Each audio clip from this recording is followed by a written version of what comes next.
here's the big question. You're interested in value investing and valuing and evaluating businesses on a deep level, but you don't know how, even after researching for hours, probably dozens of hours, hundreds of hours on the internet, and because nobody else shows you how to do it. This podcast has all those answers and much more about value investing and finance. My name is Jason Rivera. Welcome to Value Investing in Your Car. Hey, Jason here.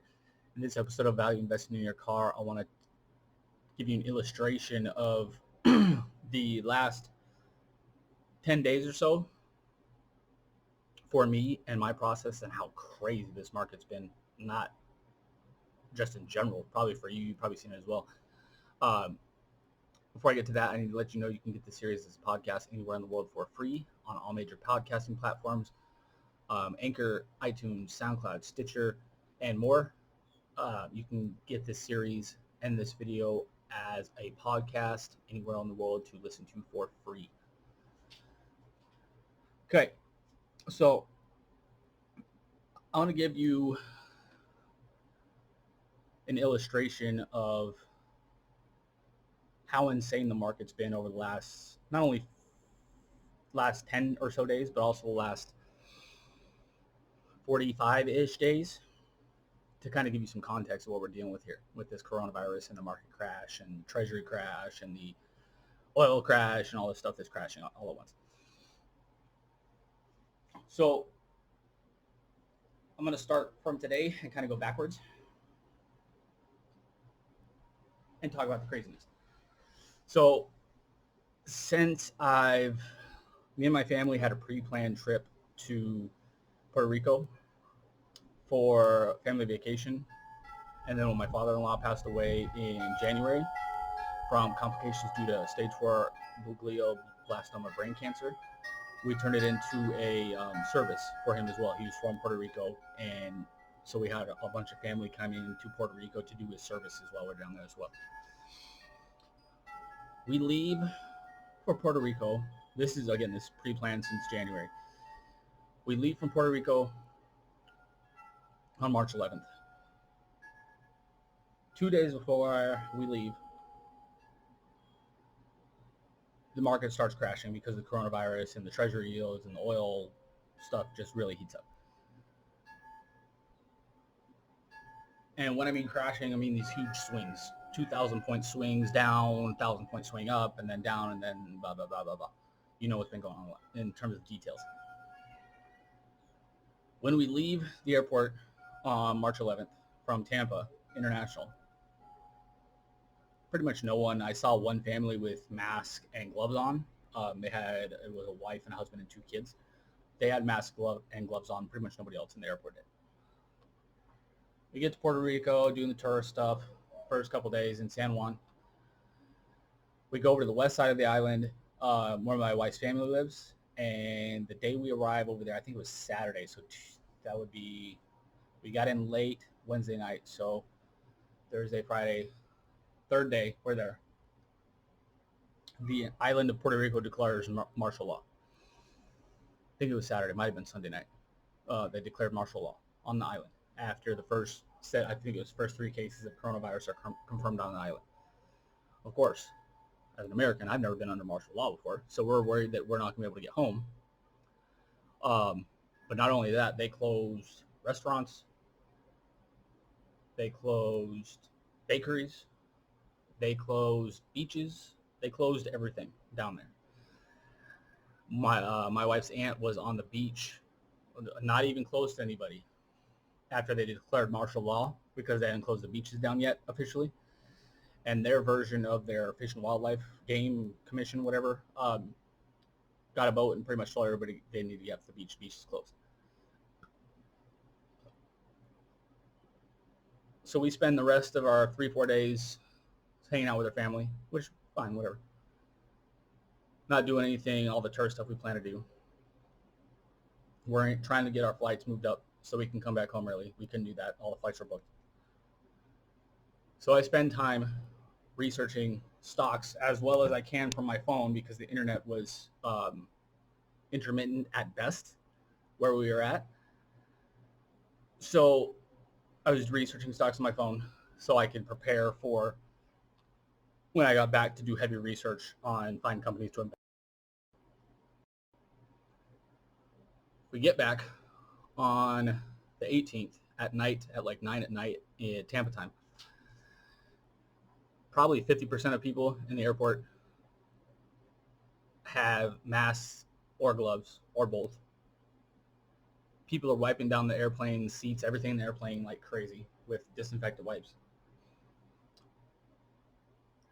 I've been to the international airport in Tampa dozens of times at this point. I've never seen it with that few people in it. And again, this was only a change in 7-day period. So when I get back, because I'd set up and kind of prepared my process for how I wanted to research companies for the first time in 5 years, because I haven't researched companies in the last 5 years to a large degree, because of the massive overvaluations. Sorry about that. Because of the massive overvaluations on worldwide. And again, I'm looking worldwide. Like I did 5 years ago, I'm looking worldwide right now. The stock market has been massively overvalued on an individual stock basis worldwide for 5+ years. So I haven't looked very much, other than like with teaching students and going through financial reports and financial statements with students. I haven't looked at financial reports too much. So I set up my process, got my watch list situated, got my deleted, started going through companies again as best I could on my phone. Do my research that way. So I'm researching like crazy. I find a stock that I want to buy this past Monday. It shoots up 20% in one day before I can buy it. Oh, there's my youngest daughter in the background. Sorry about that.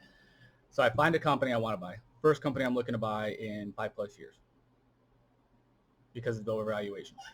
Shoots up 20+% on the morning I'm going to buy it because they announced a massive buyback and some other stuff to raise cash. Within the next couple of days after that, shoots up another 20%. So in total, it's about up about 30 to 45% in 2 or 3 days since I wanted to buy it. Since the morning I wanted to buy it. Another company. I found another company that I want to buy. So I kept researching. That's still on my watch list. I'll buy it when it comes back down. If it comes back down, I'll buy it. Find another company, keep researching, find another company. Literally the morning I'm going to buy it again, shoots up 20%. This time on really no news. I'm not really sure why that one shot up. That one shot up about 20% the morning I was going to buy it as well. So then, between all this, the Federal Reserve in the United States says they're going to do pretty much unlimited equity buying and $1.5 billion or $1 trillion in stimulus, and the entire United States gets put on shutdown. For most of the United States major areas get put on lockdown, stay-at-home orders, curfews, all that kind of stuff. Most of the rest of the world, like Europe, India, Southeast Asia, Australia, go on lockdown. Sorry again, my youngest daughter, apparently nobody's watching her because she was trying to come outside. So the entire world goes on lockdown. Most of the world's economy begins either shutting down completely or begins the process of shutting down. Coronavirus cases skyrocket. All this stuff. U.S. reports its largest weekly increase in unemployment claims of 3.5, I think it was 3.3 million. Previous record was like 680,000 in 1982. And the stock market went up. That was the same day the Federal Reserve talked about the stimulus, and I think the U.S. government approved their own stimulus plan of $2 trillion. The stock market still went up by like 1,500 points that day because of these plans or whatever. People, I don't know. The market's been freaking crazy. Then the next day, the market goes down by 900 points. Within a 3-day period of when I wanted to start buying to the next 900-point drop, the market was up like 25%. 25% in 3 days. Then it dropped again. Now it's kind of doing the same thing backing up. But the reason I'm talking about all this is because we are in unprecedented times in, frankly, modern world history. We're in unprecedented times. You need to be patient, not get frustrated. Try not to get frustrated. If you're trying to buy stuff, just keep researching, keep doing what you need to do, keep going over your portfolio companies, keep researching new stocks, keep looking at businesses, keep growing your cash flow, concentrate on what you can control, and worry about the market and these valuation pops and when you can and can't buy something, even the freaking morning you want to buy something and you can't.